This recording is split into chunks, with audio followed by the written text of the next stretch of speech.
certains qui se revendiquent comme anarchistes. Parce qu'y compris parmi les anards, il y a des gens qui sont contre les églises, contre la foi, contre les religions, mais qui jamais ne font ça. Si vous voulez, il y a depuis quelque temps en fait une pression très forte sur les chrétiens coptes en région parisienne. C'est-à-dire qu'il y a de multiples incidents. Il y a eu des tentatives de violence, notamment lorsqu'ils ont fait des conférences. D'ailleurs, c'était signalé à Anne Hidalgo quand nous étions en réunion avec elle, parce qu'on l'a vu, elle a eu avec nous un dialogue franc, ouvert et très, très fort. Et en fait, ce qui se passe aujourd'hui, c'est qu'on assiste à une multiplication d'incidents dans une période très brève. C'est-à-dire, dans un mois, on a dû assister à même plus que ça, hein. 3 ou 4 incidents. 6 incidents. Parce que les chrétiens d'Orient sont utilisés comme monnaie d'échange, enfin, comme levier de pression. Je parle ici à Paris. Moi-même, j'étais victime d'agressions et violences physiques par Donc c'est pour ça, si vous voulez, que lorsqu'on nous a parlé de cette inscription, évidemment, ça se situe dans un cadre précis, avec une montée en puissance aujourd'hui. C'est pour ça que c'est particulièrement à la fois stupide pour ceux qui n'imagineraient pas les conséquences, et voire criminel pour ceux qui les imaginent. C'est-à-dire que ça, ce sont des attitudes inadmissibles. Voilà. Et la seule église qui illumine est celle qui brûle. Ça veut dire quoi? On appelle à brûler des églises. Ça s'est passé. Oui, ça s'est passé en France. Il y a eu au Radour-sur-Glane, par exemple. Moi, je pense que l'église copte est visée quand même par cet acte, et particulièrement l'église copte, elle est visée. Bien sûr. Non, mais par ailleurs, les chrétiens d'Orient, encore une fois, et qu'ils soient dans les pays occidentaux ou en Orient, sont utilisés comme un outil de pression, un levier. Dans le conflit, ils sont des victimes indirectes, on dirait collatérales en termes militaires, de conflits, alors qu'ils sont des habitants de ces pays, et tout autant des habitants de la France, c'est-à-dire des Français. Voilà. Mais de toute façon, moi je suis la mère de tous les habitants du 20e, sans distinction aucune, de ceux qui croient et de ceux qui ne croient pas. Et je n'accepte pas qu'on fasse des choses comme ça. Voilà. C'est inadmissible, c'est violent, c'est contre le vivre ensemble, c'est contre toutes nos croyances partagées. Voilà. Qu'on ait la foi ou pas. Et c'est très brûlant pour nos coptes, parce qu'on a déjà beaucoup. Une plainte a été brûlée déjà. Oui, une plainte a été déposée hier par le père Antoine, commissaire du 20e. Appeler à brûler un édifice, c'est d'une violence incroyable. Voilà. Je peux vous dire, ça nous évoque en France des tas de choses. Hein. Ça nous évoque la répression contre les protestants, ça évoque le Radour-sur-Glane, ça évoque aussi les pogroms du Tijoux, ça a des résonances.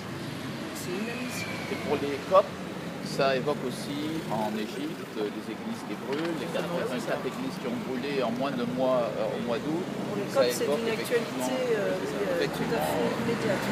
Douloureuse.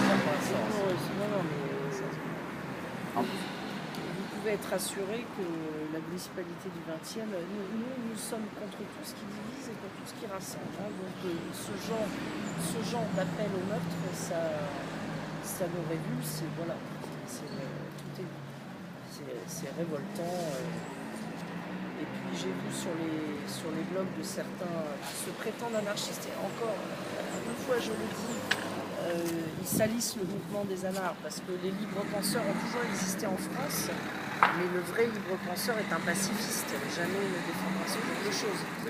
Ce qui se passe depuis un mois, ce n'est pas de libre penseur, parce que la tension allemande, d'ailleurs, grâce à Michel Foucault, on va voir M. Le Président tout à l'heure, on a rendez-vous avec lui pour apprendre tout ce qui se passe.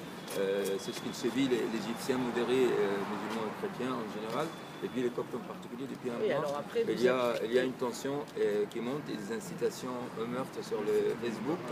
L'Institut du monde arabe, ils ont attaqué l'écrivain Alal Aswani, best-seller, donc ce livre du niveau européen. L'écrivain Rad Al-Wikil aussi à l'Institut du monde arabe et puis au Centre culturel égyptien. Le sinaïste Ramsis Marzouk qui est copte par hasard, mais il faisait pareil, on retrouve que la police était là pour nous protéger, mais ils utilisent l'intimidation. On a eu des menaces d'être égorgés, donc pas des menaces de mort seulement, mais il indique la méthode, égorgement. Et donc ces gens-là, ils n'ont pas de place à vivre en France comme ça, c'est pas possible. Et vous voyez, quand il y a le États-Unis qui nous soutient ici, ça veut dire beaucoup de choses. La France est un pays dont la République a toujours défendu des valeurs universalistes, et notamment le droit des gens à pratiquer leur foi et leur religion en quiétude.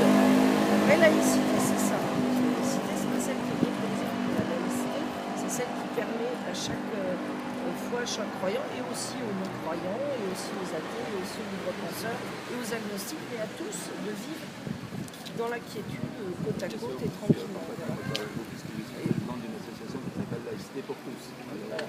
C'est un choix stratégique. Pour ce qui est des autorités publiques, alors moi je ne peux parler qu'au nom de la mairie du 20e, mais enfin je sais que les autorités de la République française sont absolument, je ne doute pas une seconde que le ministre de l'Intérieur, qui est en charge des cultes également, sera d'accord avec moi pour dire que c'est absolument insupportable. Donc, bon, en plus je suis navrée parce que vous avez enfin fini vos travaux, votre église est belle et propre, les gens étaient heureuses, et voilà, et c'est à ce moment-là que...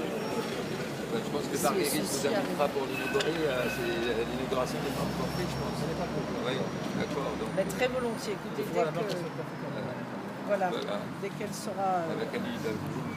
dès qu'elle sera achevée et que votre prêtre sera remis de sa maladie, nous pourrons l'inaugurer, j'en suis très heureuse. En tout cas... Enfin, merci pour votre témoignage, madame. Et votre déplacement, c'est la moindre des choses. C'est très gentil. C'est la moindre des choses. Nous, ce que nous souhaitons, c'est rassembler dans la même communauté des habitants du 20e, les croyants et les non-croyants, dans le 20e, et justement réapprendre peut-être un peu de tolérance, parce qu'en ce moment, effectivement, il y a des forces obscures à l'œuvre. Tu vas bien? Oui, très bien. Et il y a des relents vraiment nauséabonds en ce moment, y compris, je ne croyais pas qu'on pourrait revoir et réentendre ce genre de choses en France. Donc c'est très... C'est ce qui fait plaisir aujourd'hui aussi, c'est qu'il y a plus de musulmans que de chrétiens pour venir nous soutenir. Ça c'est vraiment très bien, c'est déjà important. Vous parlez du cinéaste? Il y a plus de musulmans qui viennent nous soutenir. Et donc c'est bien parce que pour montrer que vraiment personne n'est d'accord avec ça. Et le 20e arrondissement, c'est un arrondissement toujours particulièrement ouvert, toutes les communautés ont toujours bien coopéré, enfin il n'y a jamais eu de problème.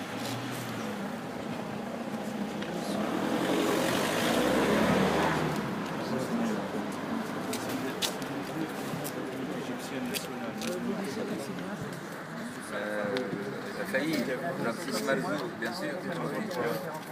Non, mais heureusement qu'on était là avec Samir, il est là.